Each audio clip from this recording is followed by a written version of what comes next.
sahabat RTL di mana saja Anda berada. Selamat pagi.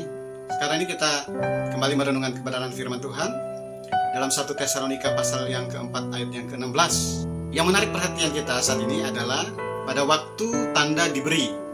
Ketika lomba lari itu dalam satu turnamen, semua peserta sudah siap di lintasannya masing-masing. Kemudian ada peluit ya, yang ditiupkan sebagai pertanda start ya, sebagai pertanda awal atau start daripada perlombaan itu ya. Nah, jadi semacam itu ketika kedatangan Yesua pada kali yang kedua, ada tanda yang akan diberi, yaitu ada dua tanda ya. Dalam 1 Tesalonika pasal yang keempat ayat yang ke-16 itu ada dua tanda. Yang pertama itu adalah penghulu malaikat ya. Ada penghulu malaikat yang berseru. Penghulu malaikat itu adalah setingkat jenderal ya, tapi dalam posisi panglima, misalnya panglima TNI ya. Ini seorang penghulu malaikat, seorang pemimpin malaikat. Dan tentunya ini tidak lain adalah yang bernama Mikael. Nah, dia berseru. Di dalam terjemahan King James Version itu dikatakan dengan seruan sorak-sorai, dengan seruan atau dengan teriakan kemenangan. Ini yang pertama adalah seruan daripada sang jenderal atau panglima ini, pemimpin dari seluruh malaikat perang yang ada, yang bernama Mikael. Dan firman Tuhan katakan dalam King James, dikatakan dia menyerukan dengan sorak-sorai ya. Kemudian tanda yang kedua adalah bunyi sangkakala, berkumandangnya bunyi sangkakala ya. Firman Tuhan katakan sangkakala Elohim itu berkumandang.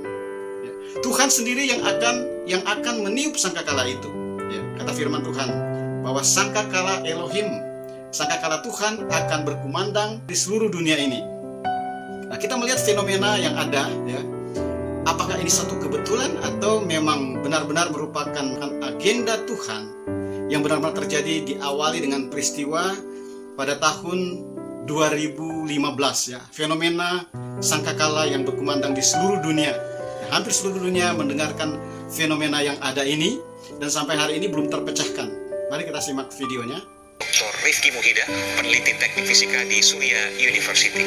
Kita tahu bahwa hampir di beberapa penjuru dunia mendengar suara ini, karena sampai saat ini berbagai macam instansi dan juga para saintis di dunia mencoba memikirkan bagaimana mencari penyebab asal-muasal dari suara trompet yang betul-betul mirip sangkakala. Ya, dunia betul-betul panik ya. Suara Anda menyatakan bahwa suara trompet itu benar adanya, bukan tahayul, bukan mengada-ngada, bukan semua, tapi nyata. Mungkin ya, karena kalau kita lihat dari datangnya suara ini itu random kan, dari berbagai macam belahan, baik itu selatan ataupun utara.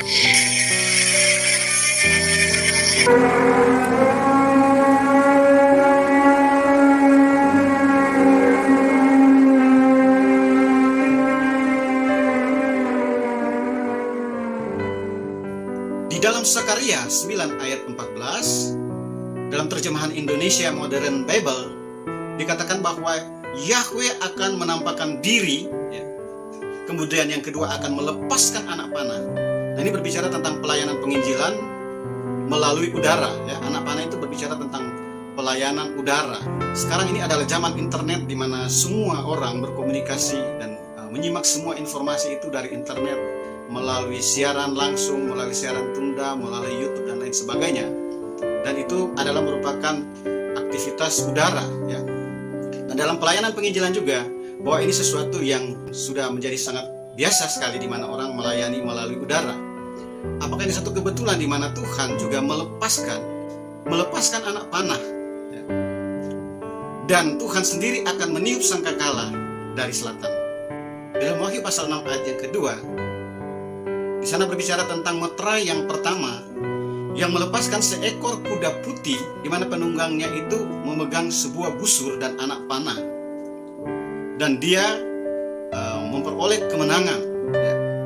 Nah, ada banyak penafsir berkata bahwa ini adalah antikris ya. Tetapi kalau kita melihat konteksnya bahwa dia akan memperoleh kemenangan.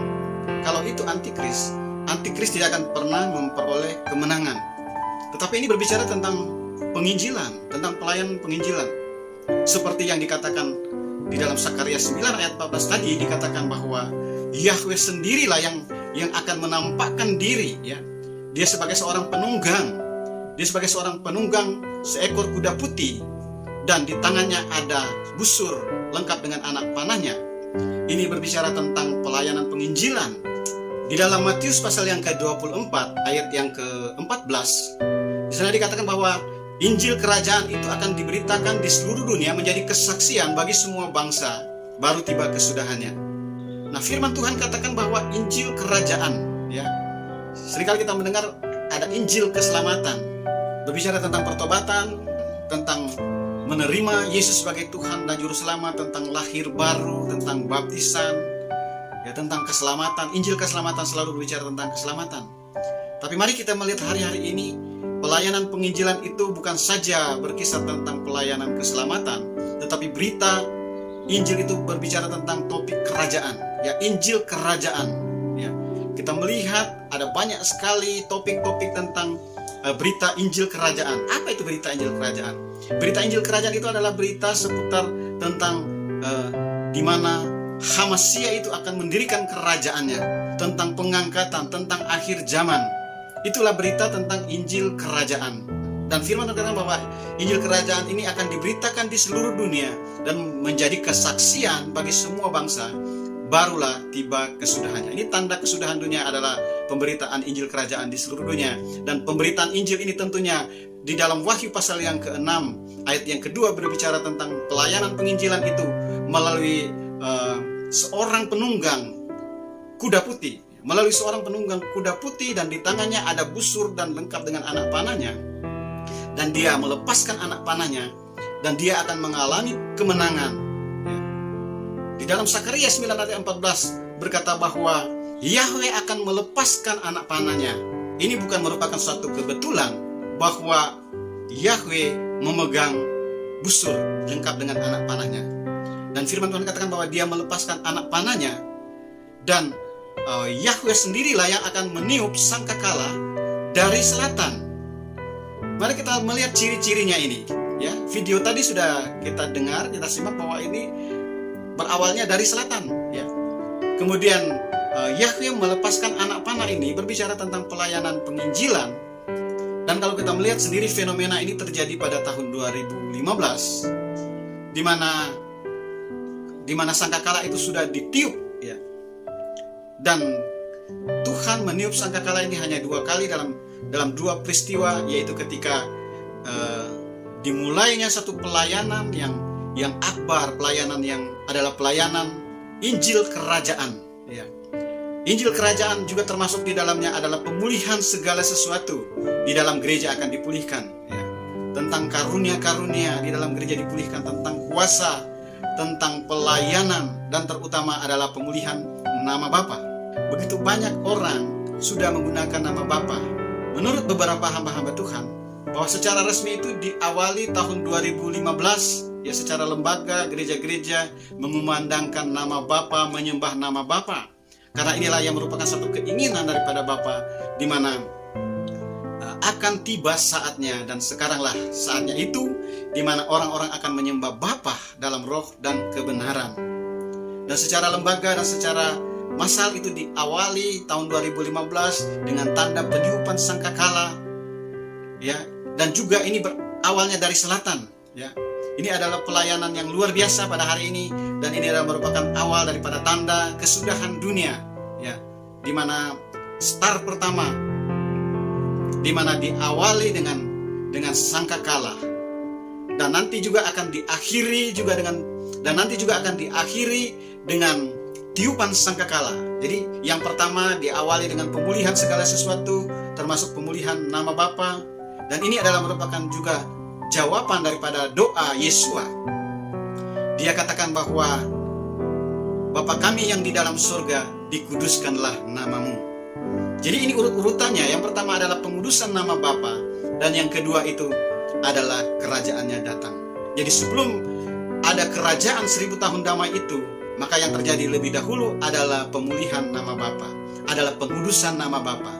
Nama Bapa itu dikuduskan lebih dahulu, baru kerajaannya itu datang. baru kehendak Bapa itu terjadi di dalam kerajaannya. Saudara, inilah firman Tuhan yang bisa kita renungkan, bahwa sesungguhnya inilah saatnya kita mulai menyembah Bapa di dalam roh dan kebenaran. Kitalah orang-orang yang diharapkan Tuhan untuk menguduskan nama Bapa, untuk memulihkan nama Bapa. Inilah saatnya. Nanti akan tiba waktunya di mana ketika Tuhan sendiri akan meniup sangkakala juga yang kedua. Itu adalah sangkakala yang terakhir di mana Tuhan sendiri yang meniupnya, dan Tuhan sendiri akan turun dari sorga dan akan menjemput semua orang yang berkenan kepadanya. Inilah saatnya kita menyembah, memuji, memuliakan nama Bapa. Tetapi sebelumnya nama Bapa terlebih dahulu akan dikuduskan, kemudian kerajaannya itu akan datang. Puji Tuhan, inilah firman Tuhan yang dapat saya sampaikan. Kiranya Tuhan memberkati kita semua. Yesus HaMasiah memberkati. Haleluya, haleluya.